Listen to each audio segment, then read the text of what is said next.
Get started, let's have a definition of what you mean by co-creation so that we start off and we're both singing from the same hymn sheet. Okay. Well, singing from the same hymn sheet is nice because I'm a lay speaker for my church and I played the organ there as well. So that worked out That very fits well, really like you well. said that. That's also, I mean, a church service is also a co-creation. There's never just one person doing things there. But no, what we believe in our company, Bells, for co-creation is that we say there are so many people in the world who believe that nowadays, if you aren't a very, very specialized expert in something, you're not worth anything.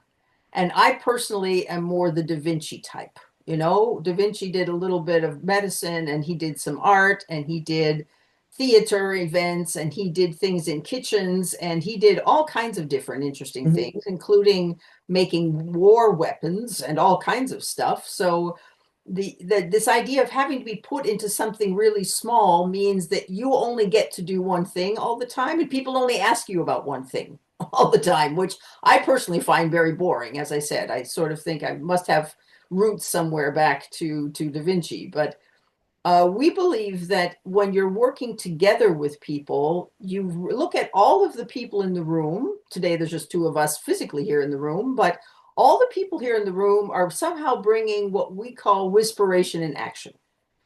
And that means that everybody comes into the room and either has wisdom to share and brings it and wants to tell others about it, or comes looking for wisdom that they don't have yet.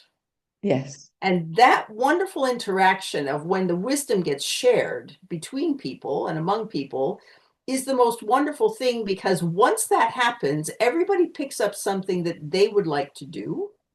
And when they have that, then they can become inspired and say, oh, today we've talked about this. I've learned something new about that.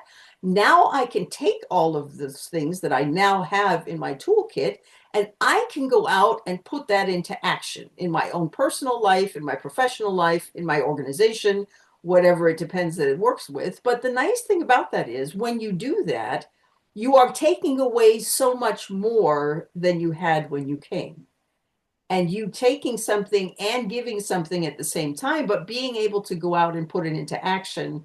That's what we believe is the heart of co-creation. And that's why we call it whisperation in action.